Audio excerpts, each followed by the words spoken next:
Thanks for downloading this episode from Teachers Talk Radio. You can find the full schedule and listen back to all our shows at ttradio.org. Enjoy the podcast. Good evening and welcome to Teachers Talk Radio. It is the 21st of May and it's a very special show because we are talking about the necessity of reading to open up the curriculum. It's a subject I really care about. In my position in my school as literacy coordinator, it's something I spent the last 2 years really thinking about. And I'm delighted to explore this subject this evening with Annie Vincent, who is a fellow literacy coordinator and a teacher of English, Rebecca Ricketts, TTR Royalty, head of English and assistant head teacher, Nick Mills, who's a reading development consultant at Reading Solutions UK, and Sarah Jackson Buckley, who is a head of history and a literacy coordinator with a curriculum focus as well. It's a big topic and a big show tonight, and it's one that I'm really looking forward to exploring in depth. So I just want to go through the panel first of all, in the order on the screen really. So Annie, then Rebecca, then Nick, then Sarah. Just to give a little bit more information about yourselves, really, and any initial insight you can give on this. So, Annie, start us off. Yeah, hi everyone. Thank you for having me. I am a literacy coordinator actually in a team, a dynamic duo with Sarah, who's with us today, where I focus on looking at interventions with secondary school children who haven't come into secondary education with expected reading levels. It's probably important to note that at our school we are talking about a kind of predominantly rural, sort of white, middle class school in terms of demographics. So we don't see huge levels of social deprivation, which I guess will be relevant to a discussion of reading later. But I think it's important that we are seeing potentially a decline in reading abilities as children move into secondary in our area. So quite interesting to have a look at that later. Thank you, Annie. Rebecca, your turn now. Hi. So first of all, it's lovely to be back on Teachers Talk Radio. Thank you for having me, Tom. So yeah, I am head of English and assistant head of staff development at a school in Dubai. So again, my context is a little bit bespoke, but reading really is the forefront of everything that I do in my job, and then as a whole school priority as well. I've been in Dubai for 6 years, and for a lot of that time, reading has actually been part of our national agenda. So it's something we actually get measured on from an academic standpoint in terms of observations and our school annual data. But from a personal perspective, reading is just, for me, what underpins everything in terms of student confidence, engagement across the curriculum. And I think, like everybody here this evening, it's just something I feel so incredibly passionate about. Mm-hmm. Nick, tell us a bit about your context. Well, I'm Nick Mills. I'm one of the reading development consultants at Reading Solutions UK. I'm relatively new to the company. I've come really from an education background. I've been a teacher for 28 years, 25 of those years a senior leader. I've been an acting head, senior vice principal of two very different schools. The last school that I was vice principal at had high levels of deprivation. 65% of the entire school cohort was pupil premium. I've left teaching and taken up a job as a consultant for Reading Solutions, who is an absolutely fantastic organisation aimed at helping and working with schools in partnership to really target what we call the hidden hurdle, and that is silent reading fluency. We believe passionately that students have to develop fluency. We think it's the key, one of the key skills, if not the most important skill, to unlock the school curriculum. We want students to develop a love of reading through improving their stamina, and more importantly, what we really passionately believe in is freeing up that working memory so that students get that automaticity. When they read texts, they automatically understand and they can apply their knowledge. What we've seen in education for the last sort of 15 years is huge curriculum changes, where there's more emphasis on content and acquisition of knowledge. And we honestly, fundamentally believe that fluency is the key to unlocking that potential. Thank you, Nick, and I look forward to exploring some of those later. And finally, Sarah. Hi there. Thank you so much for having me on the show as well. I actually work with Annie, so I won't repeat all the context, but we're very lucky that we're a duo. Annie focuses, as she said, on the and I focus on whole school training and whole school thinking about curriculum and where reading fits into that. I'm also obviously a very, very passionate history subject specialist. And, I'm very interested in reading, obviously at a whole school level, but also as a subject specialist and developing history in a very history specific disciplinary manner as well. So, yeah, I think it's just every part of my role is so revolved, like reading is so crucial to it. So it's something I'm super passionate about. Fantastic, and thank you everybody for introducing yourselves. Now, one of the reasons why we're here today is because of Reading Solutions and the International Reading Conference. So if you're interested in reading, as you will be because you're watching the show tonight or you're listening back as a podcast, then you must be looking for best practices and innovative strategies to foster confident lifelong readers, in which case you should join the free online International Reading Conference on the 11th, 12th and 13th of June. You'll be able to hear from speakers like TV personality and education expert Basit Siddiqui, the beloved children's author and Teachers Talk Radio Twitter follower Michael Rosen, and the National Literacy Trust's Irene Picton. Through the 3-day conference, which is free by the way, speakers will explore a range of topics at the forefront of the current educational landscape, with sessions relevant for all educators and key stages.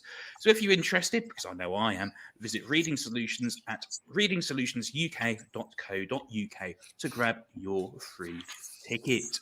Did I mention it's free?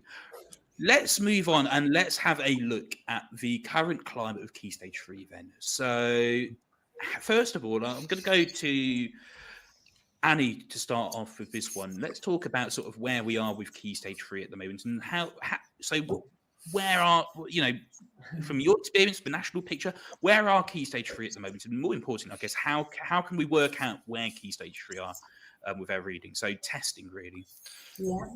Okay. So I think we've known for a little while now that nationally around a quarter of students are coming from the end of Key Stage 2 into Key Stage 3 without expected levels of reading. I think the last official data was 2022. It found 73% of children weren't at expected reading levels by the time they entered Year 7. And that is the cohort that were affected by COVID in Year 3 and Year 4. So some of that kind of crucial reading development stages. And it's obviously widely believed that that trend is going to continue, maybe even worsen as we progress and we see those early years children who were affected by COVID moving into secondary education. I think certainly in our school, we are seeing the same. And as I said, it's really interesting to see that, I think, because I think it might be easy to assume that reading might be, more of a problem in schools that experience a lot of social deprivation, who have high levels of PP, maybe even EAL, for example, as well. But actually, I think it's really important to recognise that this is a genuine national picture, that we are seeing these kinds of levels. In our own school, 27% of the current Year 7 cohort have arrived with us without expected reading levels. And so, as you mentioned there, testing then is really, really important, because obviously we do have Key Stage 2 data coming in through SATs, but we also kind of need to get a grasp of what they are capable of doing in terms of their decoding and also their comprehension. And I think, there are lots of testing programs out there. We use the one that we've chosen, which lots of schools use, but I think whatever the testing process is, whatever the program is, you need to stick with it and then you need to use it properly. And we really need to make sure that we are not taking, it at face value that one test is an actual result. We have to recognise that reading testing is a moment in time, as all tests are, that where children are perhaps falling below expected reading levels, that we're actually retesting those children to verify that result. And then that from then on, we're also doing applicable tests for any intervention. So if we have identified a child as needing some kind of reading programme, are we certain that they're entering that intervention programme on the right basis and with the right criteria before we move forward? So I think it's just generally really important to recognise that we all need to be really clear about that starting point. Yeah. Thanks for that. I'm going to move on to Rebecca now, and again, the focus on data. And Annie's obviously talked about that. It's one moment in time, and you've got to make sure that you can prove it. How important then is triangulation of this, and sort of how can we best share this data with staff and also with parents? For me, that's probably the biggest kind of part of the whole thing is the actual, as Annie was saying, making sure that the data is actually valid. Now, again, I'm going to talk quite a lot, obviously, because my context is so different. But in the UAE, we do the GL NGRT 3 times a year. But what I do is I schedule our Reading Plus assessments in the same week so that we can actually match up the data that way. So, for example, next week the students are all doing their NGRT and they're doing their Reading Plus, that we're getting their end of term, end of school year data. But I think for me, and again, everyone who knows me knows how much I love Reading Plus. I think for me, it's the fact that the program itself, it enables us, it takes so much of the job out of what it is that we need to do, because it is adaptive and it is responsive. So we can see where there's been significant dips. We can see where a student has struggled on a book in terms of more than something else. And then we can put those appropriate interventions in place. The other thing that we have to do here as part of the UAE national standards is the GL progress test in English, which we've got coming up in the next 2 weeks, which is more summative, but again, it's always really interesting for me to do the data breakdown, and I find it really interesting. I was just saying at the weekend when I was talking about data, but for us, our kids are really good at complex inference, but they really struggle with simple. And I'm like, how have we jumped over that barrier? How have we missed simple inferences, but yet we can make complex ones really confidently? And what I like about the PT test in particular is it is, well, like the NGRT, it's standardized, so we can actually compare where our kids are at in comparison to students of their own age who've also taken the same test. Another thing that we've done, and this has been an informal initiative that's been led by another school in the area. We're really lucky, actually, because obviously international schools, we are competing against each other, but at the same time, we really do work together, because CPD opportunities, we kind of have to make ourselves a lot of the time. But we share our NGRT data within the local community of schools that have actually decided to participate. And that's been really, really good for us to see in terms of the comparison with where our students are at with similar cohorts in our local area. And we're finding in particular, now I am secondary school, but I am part of a through school context. We are FS to year 11 building into year 12 and 13 next year. But it's our year 2 and year 3 students that are struggling the most. And we've got big dips, and it's a conversation that I've been having a lot with the heads of English over in primary, but then also the teaching and learning team there. Sorry, that's a big bit about data, but in terms of actually going back to what you were saying, but sharing that data with the kids and with the parents is absolutely vital in terms of getting that buy-in. And again, Reading Plus, because it's so visual. Yes, we give them their NGRT reading ages, but for me, it's more about the visuals of the Reading Plus when you compare the student engagement with then actually the progress that they've made. And I think what's always really good is we're not talking about attainment ever. It's never about what their start point was. It is actually about the measure of the progress and I find that's such a more positive conversation to lead with parents and then with the students as well. So whenever I might have a parent-teacher meeting, whether it's parents' evening, whether it's because they've wanted to speak to me about something else, that's always my first conversation. How are they doing with their Reading Plus? Like, let's have a look, because I always find that that's a really good way in terms of opening up that communication. Now, Nick, if we could guide your attention to Reading Plus Solutions UK's white paper, where it's talking about sort of challenges that students had with reading. And we can see those in the top left. And for those who are listening back as a podcast, I'll just tell you what they are. The first of those is comprehension of complex academic texts. Secondly, vocabulary knowledge, and then finally, a lack of engagement and reading for pleasure. And only 5% of teachers who were surveyed were completely confident that Key Stage 3 students could fully access the Key Stage 4 curriculum.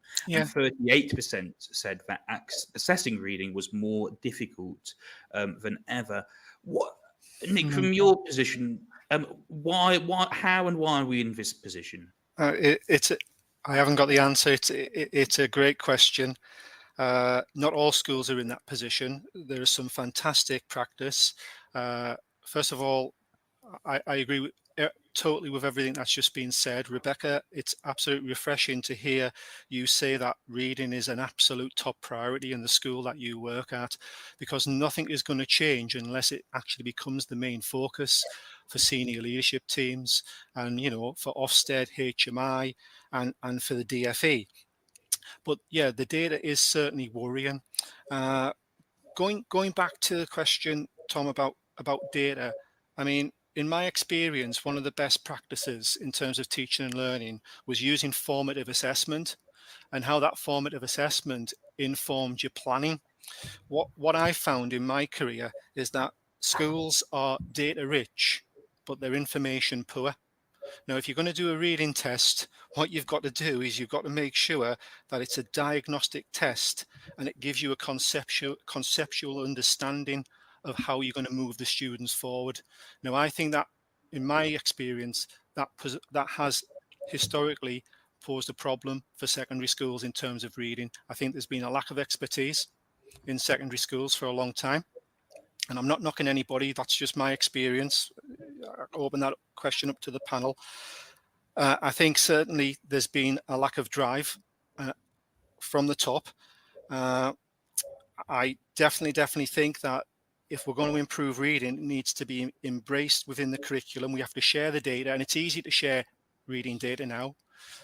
As Rebecca said, you can give that to parents, you can share it with the students, you can incorporate reading data into seating plans, you can incorporate data into MIS systems. So if I'm a teacher in a classroom and I'm asking young Tom there to read a text, and I know what his vocabulary level is, or I know what his word per minute, I know what his fluency rates are, that's going to inform my planning. I think ultimately what it comes down to is drive, using data to inform planning and using it in a formative way. So I hope that's kind of answered the question. The white paper, I think, speaks for itself. And Annie, I think you made an excellent point. There's a particular problem with disadvantaged students and EAL students around reading. And dare I say it, obviously, boys. Yeah, definitely. I mean, when you look at sort of a cross-section of our students in Year 7 who are using Reading Plus, we've got disproportionate numbers of EAL students who are using Reading Plus, and also it's very heavily weighted towards boys as well. So, yeah, definitely chimes with what I'm seeing as well. Cheers, Nick. And then, Sarah, if I can come to you now. We've talked about data, we've talked about assessing reading and sort of building up that knowledge. I'm really interested in, from your perspective as the head of history, in terms of how we can apply that to different subjects, not just history, but across the curriculum as well, and how we can use sort of disciplinary literacy strategies to help based on that data. So really, like, the ability to read fluently is like a gateway to the whole curriculum as far as I'm concerned. Lots of evidence shows that it does affect other subjects. So, like, for example, there was an EEF evidence review recently that showed that the strongest factor affecting pupils' outcomes in science is actually understanding written text. Also, GL Assessment did a similar test where they looked at the kind of reading ages of pupils and their GCSE outcomes, and they found that significant correlation between many subjects as well. So there is no doubt it plays a big role in other subjects too. It's not an English-specific issue. And I think, therefore, it is really important that we think about disciplinary literacy really carefully and think about how we can think about literacy, not just in those kind of in the English classroom, but across the whole curriculum. There are very much general reading skills, 100%, but there's also very subject-specific reading skills. And it's really important that we support teachers in every subject to think about how to read, write, and communicate effectively in their own subjects, whatever subject that might be. And, we all have unique language that we use. We, read, write, speak, listen in different ways. And that's all unique to each of our different disciplines. But we can build on the kind of, general skills, reading skills, and the learning from the kind of things like science of reading and stuff to help us in our different subjects support pupils to understand or access disciplinary specific reading. And I think we also need to sort of think about reading quite widely. You can think about reading in a very much the kind of standard extended prose form, but also things like musical notation and algebra, you could look at those as a very specific type of reading. So I think we just need to kind of open up our view of how important reading is and what reading actually is for our pupils. As somebody who teaches an hour a week of Year 7 music, which is often something I talk about whenever I'm on one of these shows, reading is very important to us as well. And reading, and it's something where in every single subject, reading is one of those things, but it's a gateway to understanding subjects, and it's a gateway to success. So that's, and of course the average reading age, I believe, for a GCSE exam paper is 15 years and 7 months, which is pretty alarming when we've got, I think, what's the very sort of, it might be dated, but 1 in 5 students have a reading age of an 11-year-old. And when you're looking at that versus, and students are unable to access their GCSE papers because they can't read the question. It's not just at GCSE as well. Anybody here who works at the Key Stage 2 context and knows any Year 6 teachers who have been discussing the most recent maths reasoning test, I can see Nick nodding there. One teacher told me it was more of a reading paper than a maths paper in terms of the complexity of a comprehension required in order to access that paper. We're going to look now at sort of what the situation is within the classroom. So I want to look first of all, I'm going to come back round. I'm going to go to Annie again. We're going to look at sort of current attitudes to reading within schools and the main challenges that teachers face in getting students reading and the main challenges that students face in terms of getting reading as well. So Annie, can we start with you on that one? Yeah, I think it's really probably important to preface this part with saying that in the national curriculum in the UK, generally speaking, children are moving from a fiction diet to a heavily non-fiction diet in reading. And as Sarah kind of alluded to earlier, that's a vast change. Understanding the way that texts are laid out, the language that are used, the structures behind them is a totally different kettle of fish when you're comparing a story to an article.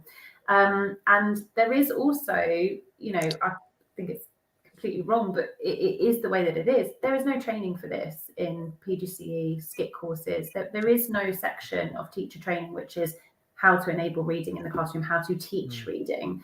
And I think it's probably fair to say that in the secondary schools around the country, there is a little bit of an assumption that reading has been covered, reading has been done. And despite the fact we have these headline figures, saying what they say around about a quarter of students not coming up, we do find that people are assuming that reading is done. And so if we put some text in front of a child, whatever that is, the vast majority of them will be able to crack on with that. And we will then focus, as you point out, on the content, maybe the skills, depending on the subject you're talking about, but not necessarily on accessing that reading. So I think challenges are in staff training. For teachers, there really needs to be time carved out for that. And as Nick said, it's really got to therefore be high on the agenda of anybody in SLT to allow that time to happen. And we've also kind of got to have that awareness that even our most capable readers are not always capable in non-fiction. And so we need to be able to support them in accessing new structures as well.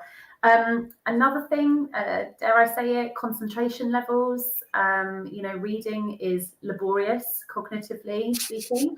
And I would say that we are, and have, as a result of the pandemic, we are experiencing children who have slightly less good concentration than we have seen previously, which is important. And the demands of the curriculum are constantly increasing. The demands, as you pointed out there, of the GCSE papers themselves require a greater level of reading. So there's an awful lot going on in the classroom there to tackle as a challenge for both staff and students. Yeah. Mm-hmm. Yeah, I'm just looking back through my notes from when I did my NPQLL, and I'm looking at sort of preparing schools for implementation.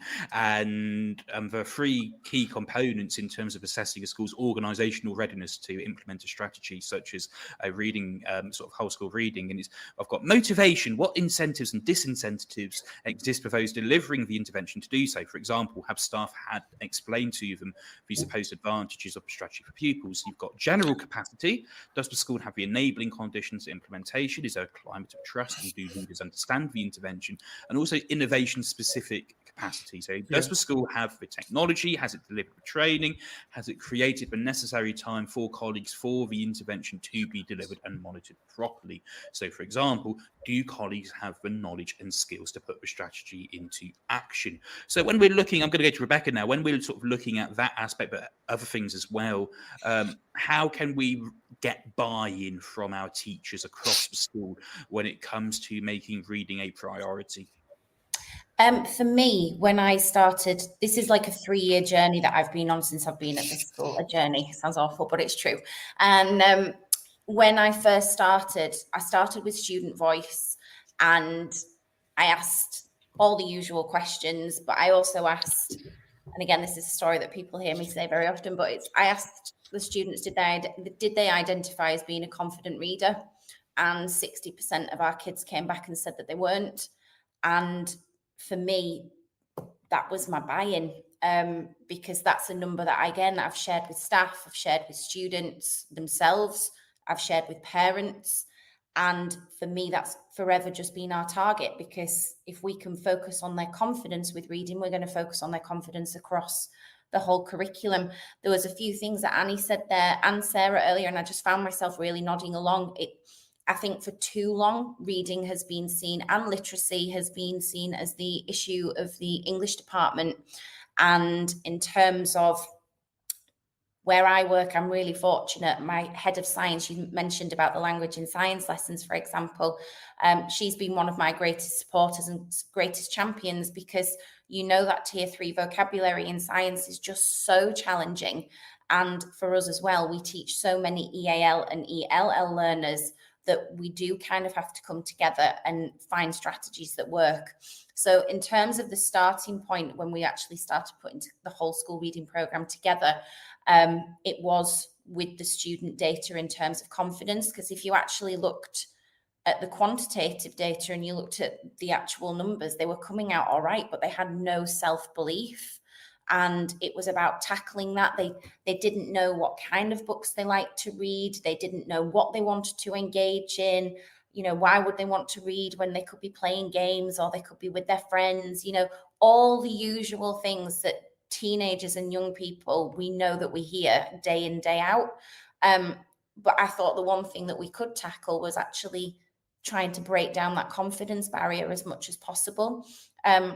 What Annie was been saying as well about, you know, this curriculum in terms of it being so heavily non-fiction, I've found going and making that transition in English lessons from Key Stage 3 to Key Stage 4, the students have really struggled when we've been studying English language, and we've just finished doing an inspector calls, and we've been doing English literature, and they've all switched back on, and they're like, oh God, English is so much fun again. And I'm like, I know, but it's the same skills. We just have to apply it to the non-fiction. So from an English perspective, what we've actually started doing now at Key Stage 3, and again, it kind of links to that reading stamina, is we've come away from, right, we're all going to read A Monster Calls. And instead what we're doing is we've come up with a more thematic topic-based curriculum at Key Stage 3 that's extract and anthology-based. And then that way, in every scheme of work, they are being exposed to some non-fiction, play scripts, poetry, various different prose. Again, if that's a way that we can spark a little bit of interest, if we can spark a little bit of enthusiasm with the readers in the classroom, then that's something that we really hope will be productive and successful for us. And again, you're so up against time, and English is such a skills-based subject. You know, it's very much about building the skills. So kids used to say to me, are we ever going to finish a novel with you ever? I'd be like, no, you need to go home and finish it and enjoy it at home. But that would be it. It'd go to the bottom of their school bag and they'd never see it again. So from an English perspective, it's been a complete curriculum redesign for us. But then whole school, it was very much taken, and I don't know if you want me to talk about this now or later on, but the program that I've designed in our school and the way that we've actually done it was very much about focusing on the key, what we identified as being the key reading skills, and doing those things really, really well in terms of making sure staff knew what we meant by these reading skills, and then could implement them in their different curriculum areas as well. And we'll definitely look at that. I mean, talking about sort of a wider sort of what makes reading, let's just have a look at what is the EEF's reading house and what sort of makes up reading comprehension.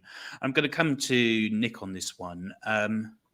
We've got reading comprehension is made up of word reading and language comprehension, and you can't comprehend a text if you don't have both of those. And we've got there some of the things that are made up on each section. For those listening back and can't see it, under word reading is defined by decoding, full word recognition, fluency, and is helped by phonological awareness and prior knowledge. And we've also got language comprehension, so things like inferencing, comprehension monitoring, text structure, and driven by understanding of grammar, syntax, and vocabulary. It's very complex. Now, Nick, from your perspective, is reading being made a priority? In some schools, yes. I mean, as I said earlier, Tom, there's some fantastic practice. Yesterday, I read a HMI research report carried out by a group of HMI inspectors visiting 10 schools. There's some fantastic practice. But in terms of schools that, make the most progress with reading, and I go back to Rebecca, it is because it is a priority, because the culture in those schools have come from the very, very top. I do think attitudes and confidence levels of students, and I do think as well, I think they're really important, but I also just want to go back, Tom, to a point that was made earlier about teacher training. I think the worst thing that you can do with a student is, if you want students to read and gain that confidence and that self-belief, there's a real issue with teacher workload and differentiation. I mean, I'm going to say it. I can see people nodding. There is.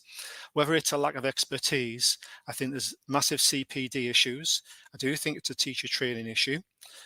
And again, it comes down to culture, and it comes down to SLT and vision and drive. Reading isn't just about what happens in the English classroom. It affects every single lesson. I'll share a story with you. 2 years ago, I was in the middle of an inspection. I was in a maths classroom with a senior HMI maths specialist who turned around to me and said, there's actually nothing wrong with the mathematical reasoning. What the issue is here is that the students can't read the command words and they don't understand them. Now, I was absolutely blown away by that, because I was in a maths lesson thinking, what? I had to go away. I had to have a further sort of professional discussion. So I do think it is an issue in terms of leadership, and I think there is a lack of awareness. But in some schools that are making fantastic progress, they've prioritized that. They're putting resources. Let's be honest, nothing's going to change if you don't put resource into this. And resource isn't about just buying Kindles or putting a word wall in every single classroom, or putting a picture of a teacher of their favorite book, or having World Book Day. That is great, because that, again, that changes the culture. We want to role model good reading. We want to show students that reading is cool, but there needs to be proper investment in this. And I think, listen to what everybody's saying. I think that is coming across really, really strongly. And again, it's about the conceptual understanding in a classroom level of what are the requirements of the students. Students can read fluently. We have a lot of students, when we do our initial insight assessment for some of our schools, we see that students can read fluently, but they can't retain the knowledge, they can't retrieve, and they can't make inferences with the text. So it's about how they apply that knowledge. And what we're finding is that a lot of students they're on cognitive overload, because they're so transfixed with the process of reading and trying to, even just the basic eye movements, the left to right scanning. And if you're dyslexic, I mean, that's even more of a problem. So what we're trying to do is free up that working memory and make it more automatic. I mean, I use the word automaticity, but it is a problem. And unless you sit down as a school and as a leadership and involve your staff and have that open discussion, I mean, we're all being teachers. We all want the best for our students. I mean, I was a history teacher for 28 years. it's very, very difficult. I mean, I'm going to hold my hands up. How many times did I do a readability test of materials that I was presenting to students? I'm going to be honest, hardly ever. So I think that's the biggest issue right now. It's a lack of understanding, a lack of knowledge, and a lack of drive. But as I said earlier, Tom, there's some fantastic schools out there that are doing superb work in terms of reading development. They really are. Definitely. And then finally, Sarah, we're going to move on in a second, but I do want to come to you on this. And you are on mute, so you might need to unmute yourself. There we go. Yeah, from your perspective, then, as a literacy coordinator with a curriculum focus, how well known is it in your school that reading can benefit other subjects and reading is a barrier in other subjects? I mean, I echo loads of the points already made. I do think it is, it is a staff CPD, real importance thing that we should be really focusing on. We're really lucky in our school that reading has been a focus over the last couple of years, and we have been able to have quite a lot of school CPD time, which we're, just very lucky that our head teacher is very proactive about reading and puts reading, up his agenda so highly, which is fantastic for us. I think there's a few things at play really, which kind of link into what everybody said already. But I think unless staff themselves are convinced about the role that reading plays, and it's not necessarily because they don't want to be convinced, it's just that they haven't really had the proper training. It's not necessarily a core component of their kind of training and that kind of thing. We kind of need to make staff aware of just how important reading is. And I think a lot of the time that we've spent in staff curriculum time is just kind of almost on the persuading thing and just showing staff like this is how important reading is at all these different levels. And I think it's also thinking about, the science of reading, how difficult reading it is for some of our pupils. So staff are aware of what they're putting in, how difficult what they're putting in front of pupils is, because it is really difficult for some pupils. We have pupils with as lower reading age as 6 in year 7 in our school. And I don't think staff ever probably give them a reading age of 6, like non-fiction text is very, very, very difficult to do. So staff need to be aware of what they're putting in front of pupils and how to kind of differentiate without causing huge amounts of workload for themselves, which I think is something that I can talk about later in more detail. But that's been a really core kind of focus of our training, is thinking about how can we scaffold harder texts for pupils who frankly can't access them fully independently by themselves.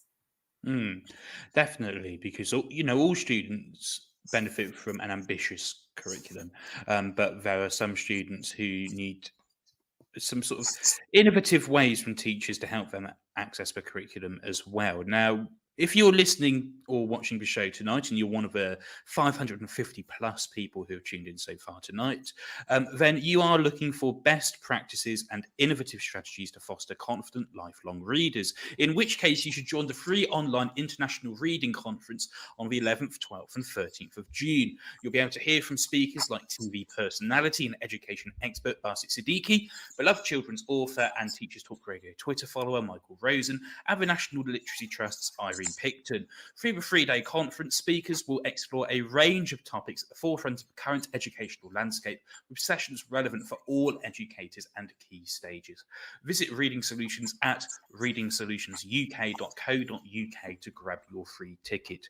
Now, if you're listening to the show tonight and you're a first-time Teachers Talk Radio listener, then I'd love to say thank you very much for listening tonight. And you can check out all of our shows at ttradio.org/listen back. And if you are a regular listener, it's great to have you here. And a big shout out to our listeners on Twitter, on LinkedIn, on Facebook, and on YouTube tonight. Now, let's get into the real meat of this, which is strategies to promote reading across the curriculum and how we can actually improve reading. And I'm going to surprise everybody here and go to Sarah to start. So what general whole school approaches work in your experience in terms of reading in the classroom? So just like Rebecca, we've tried to keep it really simple, because actually another issue, and I kind of should have said this earlier, but is staff's own confidence with reading. It's something that we don't often consider, but we all have different relationships with reading. We all come from different subjects where reading might seem more or less important. It might be something that we do in our free time, but it might not be. So I think we have to bear that in mind. So we've kept things quite straightforward, which might sound a bit unambitious on the surface, but we think that's kind of, having a kind of core message for some of the key things that staff can use, hopefully is really helpful to them. So a few things that we've kind of really stressed to staff, sorry, not pupils, is that actually it's really important who's reading in the room. So we want staff to really think carefully about that choice. We talked earlier about data and how important that is, but it's really important that when people are hearing what's being read, particularly when I'm thinking of the child with a reading age of 6, for example, if they're hearing something that's not being read fluently, that's actually going to distract from their own learning in the classroom. So I think when we do these kind of round robin things, thinking, oh, this is great, we're bouncing it around, isn't this fun? Actually, that can be really kind of problematic in lots and lots of ways. So we tried to sort of dispel some myths with staff about that, and what kind of alternatives there might be to just this classic, we're just going to pick on a random student and off they go reading. So the key thing is that we say that we really want fluent readers to be reading in a whole school, in a whole class environment. So if only one person is reading, it should be a fluent reader, whether that's the teacher. And we kind of saying that we've kind of encouraged to think of staff as thinking that as the default, unless they know their pupils extremely well, is so listening to the teacher, and also trying to ensure that those who are reading are not pupils that are going to struggle to process if they are then reading out loud. So as a kind of dyslexic person myself, I once was given a reading test where I had to read it out loud, and then they took the reading away from me and asked me some questions. Now, I was a very high attaining student, and I couldn't answer a single question afterwards. And that was like one of the most excruciating experiences of my life doing that test, because I couldn't answer a question. And I think it's small things like this. If we ask a dyslexic pupil to read, they're just going to be focusing their whole working memory on reading that text nicely. That's what I do, is I just read, focus on reading rather than comprehending. So we need to really think about making sure the pupil has got the thing that they need to focus on is front and central to our planning. And that might not be reading it loud, it might just be comprehending our text. And it's not always easy to work that out, because a dyslexic reader could be a really fluent reader.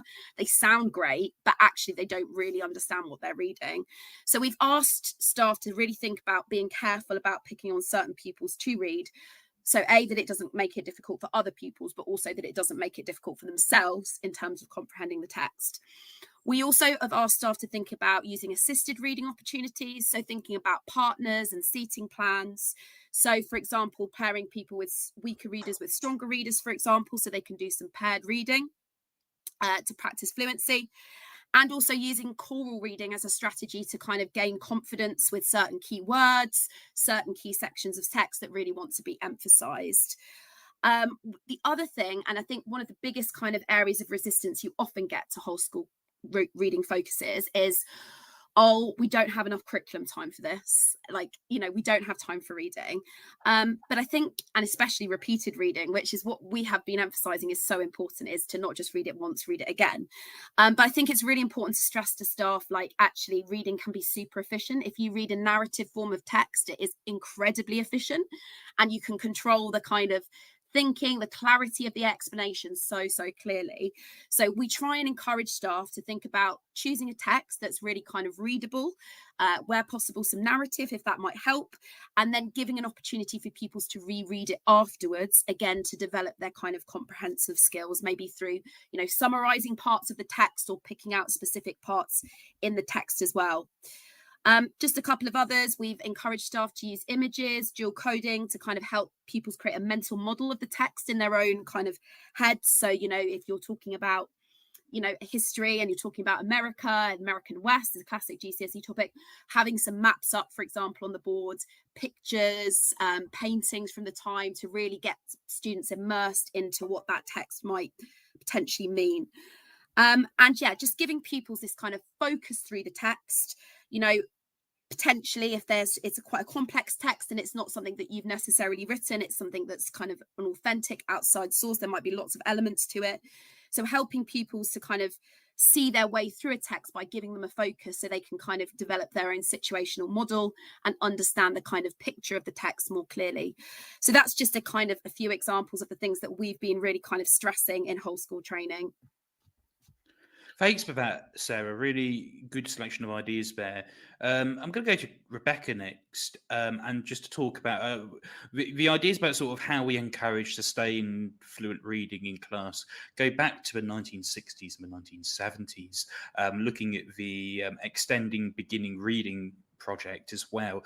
And there's a number of acronyms here, which we might play a little game of. Do we know what the following acronyms stand for? Lucy can play behind the scenes as well. We've got SSR. Oh, are you asking me? Yeah. Anyone want to chip in on that one? SSR is sustained silent reading. USSR. This is the 60s. This is quite controversial, according to the USSR. Uninterrupted sustained silent reading. Easy one now, DEAR, which has been around since the 1960s, apparently. We all know DEAR. Drop everything you read. Eric, which I'm going to ask you about, Rebecca, as well. Which is everybody reading in class. And then my favourite one, I'm going to see if Lucy cracks a smile in the background, which is Squirt, which is stay quiet to you, it's reading time. She's absolutely lost it. Anyway, I'll share the article with you, which is by Robin Campbell from 1988. Now, Rebecca, let's talk about Eric. What is Eric and how do you use it in your school? Okay, so Eric is our whole school reading program. I think, yes, everyone reading in class, but it's actually got a double meaning. It's explain, retrieve, interpret, and then choice. And so in terms of breaking down, when you look at all of the different elements of reading, what the core fundamental skills are is actually breaking it into these 4 areas. So it kind of covers in terms of when you're looking at your comprehension and building through. So with explain, we have a really big focus on tier 2 and tier 3 vocabulary, acquisition, rehearsal, development, and refinement. So again, going back to that whole thing, it's not just the English teacher's job, it's very much subject specific. So in terms of how we develop this as a whole school reading program, I introduced Eric in year 1 as a form time activity. And I'm going to go right back to something that Sarah said earlier about reading isn't just text on the page, it's images, it's musical notation. So introducing that to staff and to students in year 1 was very much a case of, right, look at this World War II poster, what inferences, and they had like focused questions on all 4 of those particular areas. And it was a nice way to have everybody reading together in class during form time. Once staff and students were familiar with the terms, they understood how they were kind of applied. That is then when we developed it, moving from it being a form time activity to actually the underpinning of our whole school reading program. So like I said, we start with explain and it's foundational. In English, I also link it to my assessment objectives because I keep that conversation going with the students as part of our 5-year curriculum model. So for me, that's AO1 because it's to do with understanding and comprehension. So we start with that, then retrieval. And again, that then leads into skills such as skimming and scanning, and it's making sure that you're actually then bringing in other approaches. So retrieval, and then we move on to interpretation, which is the focus on inference. And what we say to the students, obviously, is, right, this task is working on your explanation or it's working on your retrieval. When we are obviously moving to the interpretation and looking at inferences, we are now becoming a lot more analytical. We're looking at it from a much deeper approach. And again, we're very, very open with the students in the fact that if they haven't got those foundational skills, we have that conversation. This is their learning. This is their relationship with reading. So it's really important to have that conversation with those kids. So we do constantly make it as part of, this is why you're doing it. Again, thinking metacognitively, they need to make that connection. between why we're giving them the learning and what it is that they're actually doing. And then when we get to choice, that's a little bit more open-ended, and that's all to do with questioning. And it's the students questioning the text through pre-reading, it's questioning as they're reading, it's questioning as a result of, it's teachers planning and thinking about the questioning that they want to ask. And again, if it's in science, for example, what have they read? What can they interpret from the experiment? What predictions can they make? What key words are they using to bring out? What questions does it raise if you change this element or this idea? Again, in history, cause and effect, you know, what would have happened if, and getting the students to be really, really open-ended. And because we embedded this slowly in terms of it being the form time activity in year 1 and then moving it into the whole school approach. My head teacher is very much a case of whole school learning skills. We do a few things and we do them really, really well.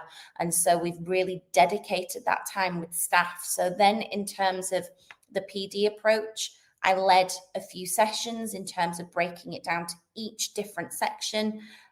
Departments went away, they talked about it, about how they would reinterpret that. It became a dialogue between staff, because again, I completely agree with what Sarah was saying. You know, you've got to talk about staff confidence just as much as the students, but you've also got to talk about staff ownership just as much as students, because at the end of the day, I am talking to other heads of faculty. I am trying to get other senior leaders on board, and if they can then actually apply it and implement it to their subject areas, you know, they're going to see the value. So it was a long process in terms of the actual development of the PD. Once it had been embedded, we had ERIC posters made up and put on desks so that we could point to the kids and be like, oh, which bit are we doing? We'd add the little dual coding symbols to our PowerPoints. Nothing new there, you know, I'm not exactly reinventing the wheel.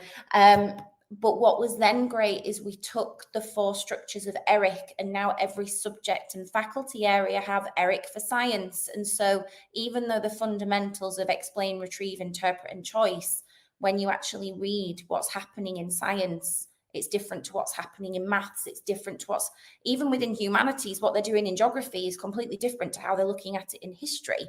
So staff have bought in because we've given them the sense of autonomy. Still, we've given them the sense of ownership, and we've given them the time and the confidence to really grow something and make it their own for their subject area. And I think that that's been something that's really kind of grown and developed. So once it was embedded for a while, we then added reading and reasoning into lesson observation feedback. We did a whole cycle of observations just focused purely on reading. It was the greatest lesson observation cycle I've ever been involved with.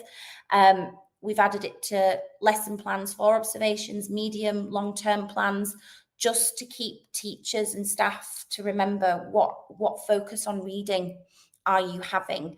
And so we've created that. We had the most fantastic teach meet where every department came and brought something, and we had this phenomenal day of everybody sharing, where ERIC had been embedded in different areas of the curriculum, and people were just so happy to share. It's the moments on the corridor where someone's like, Rebecca, have you got 5 minutes today? I really want you to come and see what I'm about to do, or I'm going to try this. What do you think? And I think, again, it's about giving staff the time to let it permeate, to let it grow, to let them see how it can work in their own subject area. You can see it's something I'm really, really passionate about. And now what we're actually doing is we're taking everything that we've done and we're building that into oracy. And I'm very much at the start of that process right now in terms of how we can take what we've done with reading. And it's quite funny, actually, because now that I'm back at the beginning of the cycle, and there's that little bit of reticence of, well, we do oracy all the time. We're always asking and speaking and listening. And I'm like, no, you've got to reframe it. We're doing speaking and listening, but that's not the art of oracy. And it's like, again, slow down, Rebecca. Let's start again. You know, you need to give it the time to make it work. So yeah, that is very much in terms of ERIC and our whole school. So now we are able to build that into our oracy culture.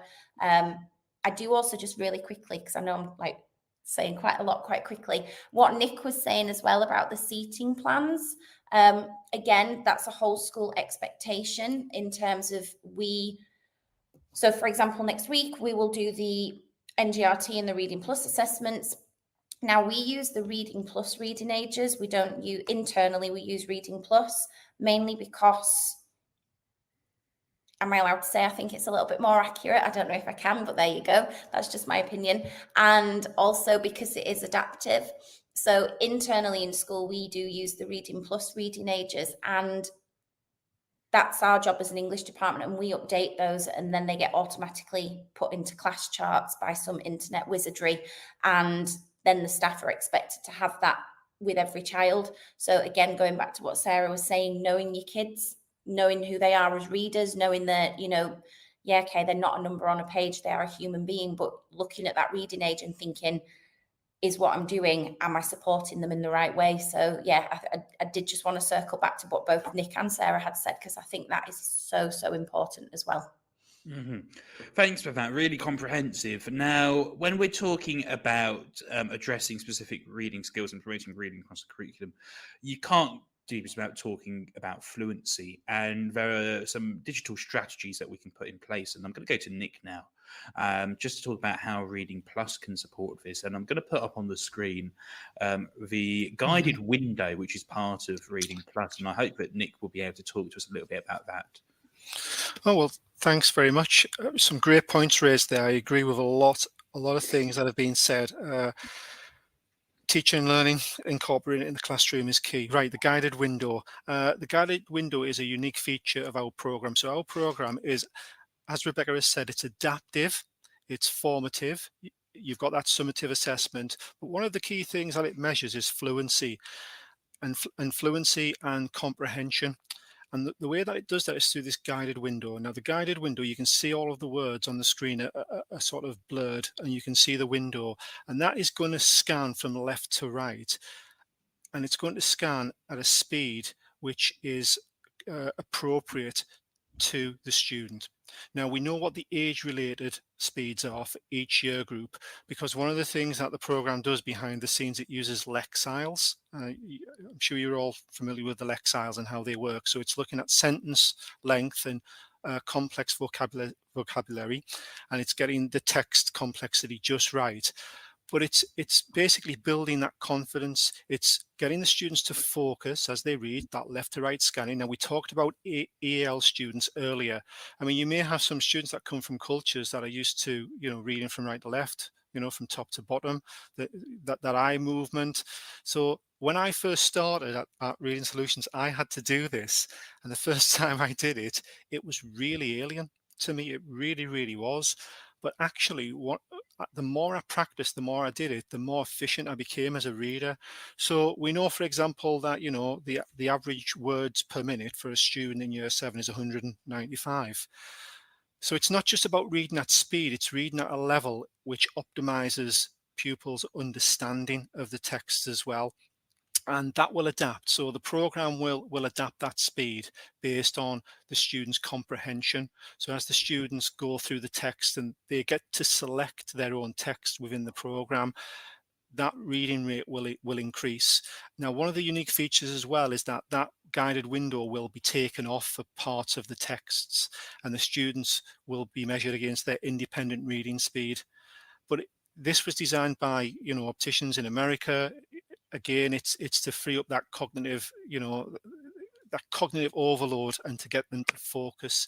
So that's the guided window. I don't think there's anything on the market that uses the guided window system. It is quite unique, and it's one of the most successful features of our online reading program. Yeah, definitely. Thanks for that, Nick. And certainly talking about from my experience of using the guided window, what Reading Plus does is it allows students at a certain level to either read fully guided. We've got a little special guest on Sarah's screen. It allows the students to read either fully guided, fully independent, or a range of both. And that's something which is very important, because sometimes students can become very dependent on this. And actually, one of the, what we'd say fully fluent readers, skilled readers, will often sort of skim ahead, skim back They as will. well, in order to sort of They understand will. the bigger picture as well. I mean, And we're not just measuring the speed, Tom. We're measuring the fluency, the speed, but we're measuring the comprehension, understanding as well, and the vocabulary as well. Oh yeah. So we're doing all of those things. I mean, one of the unique things is that it will speed up as the students progress, and it is year related as well, and it's linked to that Lexile framework, so it gives you the Lexile range. But it does get the students, it's particularly useful for students with dyslexia as well. It gets them to focus. So, you know, their eye movements, they're not scanning all over the place, trying to decode the words and panicking and going back. And let's be absolutely honest. I mean, you know, before we went live, you were talking about your politics exam. Everything that we do comes down to the students. We can't sit the exams for the students. They have to sit the exams themselves. They have to sit in GCSE history, do two-hour exams. I mean, I taught AQA. They had to do that. They had to read fluently and read at speed. If you have a student that can only read 100 words per minute and they're reading a text that's 2,000 words compared to another student that can read at 250 words per minute, I mean, you can do the math. It's the automaticity behind the pedagogy, the automaticity behind that guided window that makes it so effective. Yeah, definitely. And I as a student, one of my students today, one of my sort of weaker readers is a good decoder, and he's just building fluency from the start. He was very happy because he could drag his words per minute up from 110 to 120 on his way to 195 in year 7. He's got a way to go yet, but he's getting there, and it was good because he got 100% on his assignment, and then he could increase his speed as well, and he's coming a long way with Reading Plus. I mean, the program won't let you, and we have a lot of young people who whiz through the program, and the program, as Rebecca said, it's very adaptive. It won't let you do that. It's constantly assessing you, and it's adaptive, because on that baseline assessment we can see which of the readers are reading too quickly, because it's not just, again, we talk about reading and we talk about the importance of fluency in terms of accessing the curriculum. The students have got to retain that knowledge and they've got to apply it. And that's what we forget. And, you know, my career, you know, how many times, and I'll go back to a point Rebecca made. One of the most wonderful things that I've heard is the teaching and learning model, because it really does come down to teaching and learning in the classroom. And how many times have we given students material, and then we've tested them, we've assessed them through comprehension questions or whatever, and we've failed to recognize that the key barrier, the hidden hurdle, is they can't read fluently. Yeah. Now, Annie, I'm going to come to you now to talk about further initiatives that schools can put in place in terms of promoting reading. So, anything in your experience that works that has worked in your setting and other settings that you're aware of as well. Yeah. So I think kind of one thing that sort of everyone's sort of talking about in common here is, I mean, this whole talk is about how reading as a skill can open up the curriculum, but actually it works the other way as well, doesn't it? The curriculum is, you know, accessed through having reading in it. And I think one of the biggest things that can be done, you know, when we're talking about SLT initiatives being driven in schools, is making sure that every opportunity is found within the curriculum to include reading of whatever kind that is. And then, you know, having some of those kind of further initiatives that can really drive reading in the classroom, but also its kind of visibility elsewhere as well. So things like auditing, which I know Sarah was going to talk a little bit about in a moment as well, but I think really, really helpful to just really see where everybody is in a school and kind of have that ability to share that as well across the teacher kind of body. And also looking for opportunities not just to use reading or get reading into the curriculum, but also really build this idea that reading is part of life. Like the vast majority of our children are going on to jobs and careers where they're going to have to read things, where they're going to want to read things and read more to kind of build their understanding in their kind of chosen fields, and actually making that pleasurable and, you know, a kind of life skill as well. That gets thrown around in teacher world a lot, you know, pleasurable reading and lots of teachers come up against, well, how do we make them like it? But it isn't really, I guess, about that in terms of, the goal shouldn't be every child sat down and going, oh my God, I love this book, it's the best experience of my life. It should be just this recognition of its value, and how much it can kind of open up so many different aspects of the world that you kind of want to do it because it's going to take you somewhere else. So I think visibility really important, but finding every way possible to bring reading into the curriculum, bringing it into homework, showing that reading is a part of life, is really important as that kind of model for kids. Thanks about Annie, and I'm going to bounce that off to over to Rebecca now for any more initiatives that schools can put in place to make reading visible throughout the school, and also how we might get staff across the curriculum involved. So 2 questions in one there. Okay, so one of the ways that we make reading quite visible logistically in our school, so we don't have a library in secondary school. We are looking at how we can create a space where we are to make that actually happen. So what we've done is we've created really beautiful reading spaces within the corridor. So when you actually come, we've got really big wide open corridors, and it's a really big feature of the identity of our English department. And we've got 2 very cozy spaces, cozy in Dubai, a little bit of an oxymoron, but it is really nice, and it's a lovely place for the students to actually go and sit, also during lesson time. And so we have a range of books, and so that we can actually still, because obviously Reading Plus underpins a lot of what we do in terms of our whole school reading program, and then how we then build on that to encourage reading for pleasure. So we really do make things very, very visible in terms of when you walk into the school, our reception desk is actually created out of stacks of books. We've got this very snazzy reading machine where the students, again, primary and secondary, when they've created a lovely piece of creative writing or a short story, it goes in and you press a little button, it comes out like a receipt. Makes us sound very fancy. We're a very, very normal British curriculum school, but this is a really cool toy that we do have when we go into the reception. But I think one of the biggest things in terms of reading visibility for me, so obviously first of all was getting students, finding out where they were at, then it was with the staff, and then again to triangulate, get the parents on board, because I think once you've got the parents on board, you really are on your way to getting a lot more success. So one of the things that we trialed last year, and I've got my next one coming up on Friday, is actually teaching the parents an English lesson. So last year we had, there were about 70 or 80 parents, and I stood in the auditorium. It was a very strange experience. It was actually one of the most nerve-wracking things I've done in my career, because it was also on the stage, so it didn't feel like in my natural classroom environment. But I basically presented an entire lesson to the parents. I did an hour's lesson over an hour and a half, and I just said, right, this is what you're going to do, and you need to, this is it. And we talked through the whole lesson, but as I was then teaching, I was punctuating it with my reasoning and explaining why we did certain things.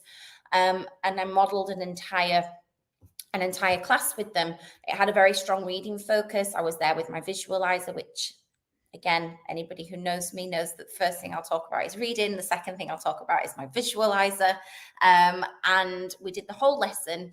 And then at the end, as part of the feedback, I asked the parents to tell me what year group they thought the lesson was based on and what year group the lesson had come from. And I think that was probably the most gratifying, because they were all saying year 9, year 10, and it was a year 7 lesson.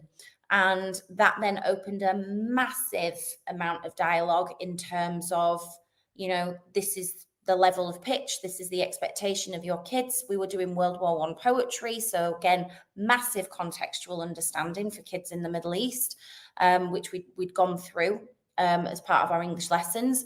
So it then really opened the conversation, the dialogue a lot more between parents and their children, because the parents were actually able to ask more targeted questions, not just what have you done at school today, what was English like, what did you have, they were actually like, oh, what was your, because we frame our lessons with a big question at the start. Now, sometimes it could be a lesson or it could be a full learning cycle of 3 or 4 lessons. But again, for the students to demonstrate and it's really good for the lower ability students as well, because they can't answer it at the start, but even if they can answer it in a couple of sentences, they feel like, you know, everybody's achieved something. And so they can ask what their big question was that day. So that's been really good. I say that now, I've got another one on Friday, so fingers crossed. And the other thing that we've set up are like parent meetings. So I run a session at the start of every school year, bringing the parents in, inviting them in, talking to them about the value of reading. I share with them Reading Plus. One of my favorite things to share with parents is the red, I don't know if any of you have really seen it. Nick, you'll know probably what I'm talking about, but the screen with the red dot that tracks somebody who's got poor reading fluency. And I love to share that with parents, because I think, again, when you can visualize just the taxation that has on somebody and how demotivating that must be. I mean, I always say, like, I've just taken it for granted. I've always loved reading. It's always been something that I've enjoyed. It was only as I became a teacher did I actually start to appreciate the level of skill that is actually involved. And again, I think having anything that is visual to be able to share, to explain that again to families who, you know, a lot of my kids, they blow my mind. They speak English with me all day. They go home and they're speaking Arabic, they're speaking Urdu, they're speaking so many different languages. And then they speak to me completely fluently in the classroom, and they're reading texts at a really fluent level, but their parents might not necessarily be. So again, having those conversations, getting the parents on board in that way has also been really helpful. My next step in terms of reading visibility is to set up a parent book group, which we're going to start running from September. Now, as part of our PD provision, we use walkthroughs, which are just incredible. And now obviously they've published the learning walkthroughs. That's my summer project, is to basically get it read and then get parents in and start inviting them to participate in the learning process in that way. So I'm going to interrupt here and say that we've had a show on the learning walkthroughs with Tom Sherrington, so you can definitely listen to that. Send me the link, please, because that would be a good starting place in terms of my own PD and what I need to do, because I'm really excited about the next step and getting the parents in as well. So yeah, visibility, I would say, very much has been about parental engagement and getting those conversations open. And then it's just the little things, like in the newsletter once a term, once every half term, I'm always sharing examples of books for reading for pleasure, because the parents always ask. Parents' evening, there's always reading lists there. I think my cat has just decided he's going to make an appearance as well. So all those sorts of things where you are just making it really simple and visible for the parents. We are obviously in the Middle East. We have to be very culturally sensitive and culturally appropriate. And I wish I had more time to read enough young fiction that I'm actually able to promote. That's something that always ends up being a summer holiday thing. But as much as I possibly can, informal book talk. Anybody who's listening who hasn't, please have a look on the Open University online, the Reading for Pleasure course by Professor Teresa Kremen, because in terms of visibility and having those reading conversations in aspects of the curriculum, how you can make it visible, she comes up with so many just great suggestions. But that informal book talk with the kids and the parents is so helpful. The placing of our school book fair, we put it on the corridor outside the English classrooms in secondary. So I make a point, even if I'm teaching, I just stick my head out and I say, oh, what book are you picking and what do you recommend and why have you chosen this one? And certainly when we've got the year 5 and year 6 kids who are, you know, eyeing up their transition to secondary, again, I've got the kids, they're already there, but they don't know me and I don't know them. But I use the book fair as a really good tool and an opportunity to go and have that conversation with them. Don't underestimate the value of having the chat. Any teacher, any curriculum area. I need to very quickly, and then I promise I'll stop, reference my colleague. He's head of humanities and he's assistant head with me, and we work together in the teaching and learning part. And he's a geography teacher, and his year 10 students are all reading The Prisoners of Geography, and he's given that to them. They love talking about it. And again, it's about how we can actually engage kids in our subject areas and actually have those books, those conversations ready and accessible. And again, it's the fact that we've got the support from all of senior leadership, that a little bit of money is always set aside so that we can make sure that we do have 10 or 15 copies. And every year he's going to keep building and growing his geography library, and the same in science. So a lot there, I'm sorry, but I know this is a topic we're all massively passionate about, and I just sometimes I run away with myself. Definitely, yeah. I joke to our geography department, prisoners of geography, don't you have another book? And they sort of, it's the one that they always go on about, really. But now, one of the reasons why we're all here tonight is because we all love reading and we all love thinking about reading. And you will be looking for best practices and innovative strategies to foster confident, lifelong readers. If that's you, and let's face it, it probably is, then join the free online International Reading Conference on the 11th, 12th and 13th of June. You can hear from speakers like TV personality and education expert Basit Siddiqui, beloved children's author Michael Rosen, and the National Literacy Trust's Irene Picton. Through the three-day conference, speakers will explore a range of topics at the forefront of the current educational landscape, with sessions relevant for all educators and key stages. So visit Reading Solutions at readingsolutionsuk.co.uk to grab your free ticket. And if you're not already following Teachers Talk Radio on social media, then do what Michael Rosen does and give us a follow. We're on Twitter at TT Radio Official. We're also on Instagram at TT Radio Official. And you can subscribe to us on LinkedIn and on YouTube. Just type in Teachers Talk Radio. Now I'm going to come to, I'm sort of working out where I'm going next, and I think I'm going to Sarah next, because I want Sarah to talk about, in terms of getting staff across the curriculum, how you've been targeting improving explanations using reading. So echoing a lot of what people have said already, really important to keep staff visibility as well as pupil visibility of reading. So we've kind of been thinking a lot about how to use reading to help support explanations. So we've been really trying to do a big push on trying to get staff involved in reading in some way by bringing story and narrative into their classroom to introduce new content. So we know that stories are up to 50% more memorable than other forms of reading. There's a great blog out there from Dylan William about how stories are psychologically privileged. And, there's story at so many different levels. There's small stories within a lesson, like a hook or a case study. But there's also lessons planned around a whole story, or even inquiries or whole schemes of work, or even curriculums that you could say are like a story journey. And stories, as I said earlier, are kind of a much faster kind of form to read than other types of text. And because it's so memorable, because it's so kind of, as Annie mentioned earlier, it's the kind of common diet of pupils at Key Stage 2, and they get read a lot of fiction.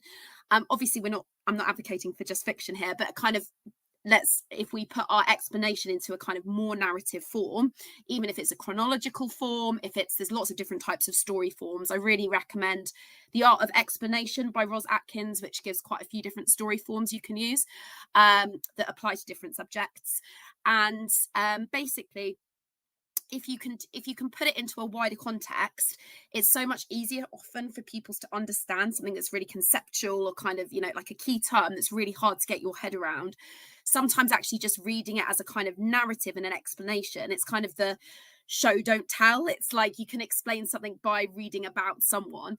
So the classic example on Dylan Williams' blog is about kind of in science, looking at the experiments of Galileo rather than just teaching the scientific principles. It's, well, if you tell the story through his experience and how he discovered things, it just kind of makes it more real. It's almost like giving it worked examples, which can just make it kind of really explicit and understandable. And the other good thing about if you can create narratives to introduce new content is that it's really controlled. So I think often teachers rely on their subject knowledge to maybe kind of ad lib, and we all have our nice stories that we tell and get pupils excited about. But the great thing is if you have that across a shared curriculum, you can build those examples together as a department. And also if you have centralized readings that you can then share, there's a kind of common consistency across the department too. So one thing that we've been targeting, and I've been working with individual subject leaders, is picking areas that they know pupils really struggle with conceptually and thinking about what narrative could do for them in those areas to try and help them shape really difficult explanations. And if pupils have got the text to follow along, they can be active with that text. We're not just assuming they're just going to sit there and read it and do nothing, but it just gives them a basis that they can keep coming back to and rereading over and over again. So it's got the kind of really creates this kind of core meaningful place for them. And I guess it's a bit like the kind of core and hinterland principle. If we just teach them the core, the concept, it's not got much meaning for our pupils, but actually it's sometimes the stuff we don't need them to remember that can actually elicit or make them understand the thing we really do need them to know very well better. And we have found that this has been taken up particularly with our subject leads, seem to have really sort of got on board with this. So we found that quite a useful way of thinking a little bit about how we can bring reading into subjects more generally. The other thing that I've done to help with that is try to provide subjects with subject specific reading. So obviously I do a lot of reading myself as a reading literacy coordinator, and I'm always looking for articles, and I follow lots of people for different subjects and try and ping things people's way. And we have a Google Classroom where all these resources are shared for different subjects, just so that they can see actual examples of what this would look like for their subject. Because I think I can stand up and say, oh, create a narrative, but unless you see what that could look like for your subject, I think it's really difficult for some people to kind of necessarily imagine that. So I think it's really, really important that we give space, as Rebecca said, for staff to trial things. And so we've got like a little small group of us from different subjects who are working on trialing these narratives as a form of explanation. Love it. And we've got a show coming up as well with Zach Groeschel, who's American, on the art and science of teaching explanation. And I'm really looking forward to that one as well. We've only got 9 minutes left, would you believe? So I'm going to go to Nick now to talk about how Reading Plus can help to promote diverse text types, because there's a lot on offer, isn't there, in terms of a variety of texts and the variety of genres which are available on Reading Plus, right, Nick? There are over 1,400 texts that the students can choose from. They're all age related, but the complexity of the texts are all related to their proficiency score when they do the initial baseline assessment. They range from art, science, fiction, non-fiction, geography, history, humanities-based subjects. The unique thing about the program and the text is that the students get to choose. Now, the program's really adaptive. It's going to realize that the boys are just choosing the sports texts and the football texts, and it's going to make those adaptations and eventually stop that. But because the students have control of what they read, and as they progress, it unlocks new forms of text and different levels. And it's got a real gamey feel. And the interface, I mean, we're not looking to replace books. That's the first and foremost. We're not looking to do that. But just listening to what you've all said about, using visual prompts. Sarah, you just mentioned about storytelling and narrative. We've got lots and lots of historical narratives on the program as well.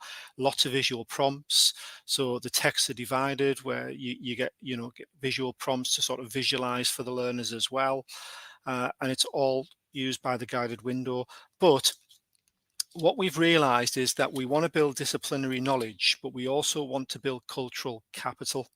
So what we want to do is we want the students to read a broad range of texts that they can apply in real world situations, but also within the classroom.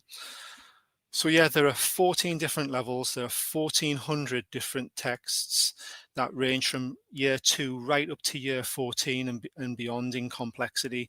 And one of the unique features is that we have students, you may have a year 7 student that's reading year 9, year 10 complexity texts, but again, they're all age related. So you're not going to feel embarrassed by reading them. And that's one of the things about building resilience, getting the students to actually engage first, to enjoy what they're reading at an appropriate level. The challenge will come later. When we first assess the students on Reading Plus and we set the guided window, what we do in the first what the program does in the first sort of couple of texts is it still monitors their reading speed. So it's a combination of readability, but a lot of our texts are produced by our online partners. Guardian Education, for example, produce the texts. I mean, as part of my induction process, I had to read them. I know more about brown fat cells now in hibernation than probably anybody on this broadcast. I've read so many texts about it, and even that you'll find that students will take risk and they'll read things out of their comfort zone as well, which I think is really, really important. And there's also a writing section as well where the students can write about what they've read, and there's also that comprehension as well. So yeah, there's a huge range of texts. The students have to answer 10 questions on each of the texts. They have to read around about 10 texts in total to go up to the next level, but that then increases with the complexity. And we're not, as I said, Tom, we're not looking to replace books. That's really, really important. But we've got to embrace technology. And just going back to what you said earlier about strategies, we do, schools have to recognize that there's a lot of help out there. There's a lot of specialist companies. There's a lot of people with expertise, and what we find with schools that use our program, we're not looking to replace what schools do. We're looking to enhance and complement. So the schools that make the most progress on our program have fully incorporated reading into their curriculum anyway. I think it's really important that you take a targeted intervention approach to reading. So yeah, that's it. Yeah, thank you for that, Nick. Really comprehensive, and we're going to learn a lot more about Reading Plus and Reading Solutions as well over the next few months at Teachers Talk Radio. And it's been lovely to have this introduction to things and talking about what we know that reading is important for accessing the curriculum, and it's been great to sort of delve into how we can best do this. Now, before we leave things tonight, Rebecca, you're speaking at the International Reading Conference. Could you tell us a little bit about what you're talking about there also on which day you're talking about on as well? I'm really excited. I'm so honored. This is the third time that I'll be speaking, so I am really excited about it. And it is truly international. I'm speaking on the Thursday, the 13th of June, and I'm really sorry. I don't know what time because I'm actually going to be in Azerbaijan while the conference is going on. I usually present from Dubai, but I'm actually going to be in Baku. So I don't actually know what the time difference is from the UK, but I will be tweeting it out and putting it on LinkedIn.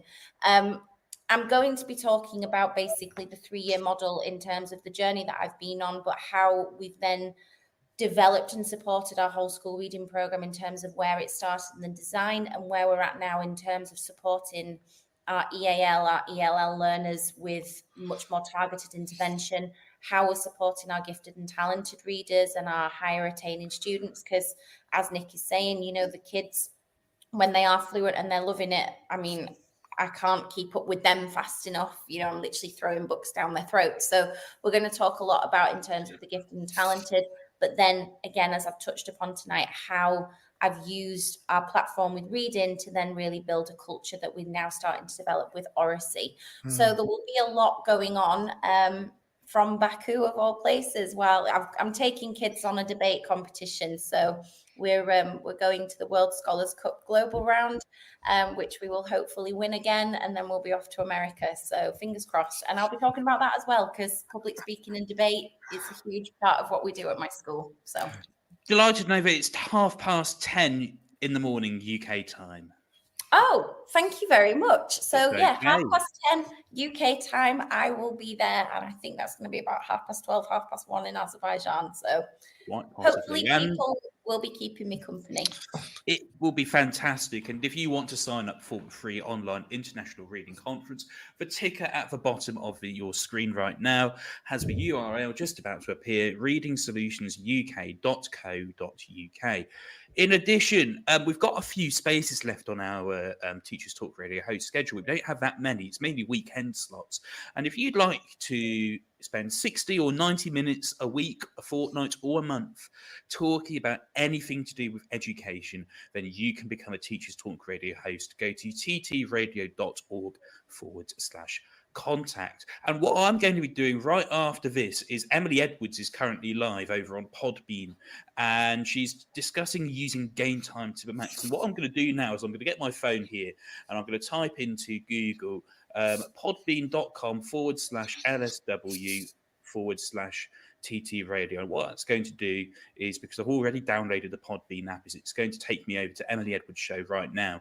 And she's talking about game time, which is one of those mystical, magical things. And I'm going to listen to her show on game time. But thank you very much to all of our wonderful guests for joining us tonight. We've got Annie, Rebecca, Nick, and Sarah. I've been Tom Hopkins-Burke, and this has been Teachers Talk Radio. You've been listening to Teachers Talk Radio. Tune in live and listen back at ttradio.org. We look forward to hearing from you next time on Teachers Talk Radio.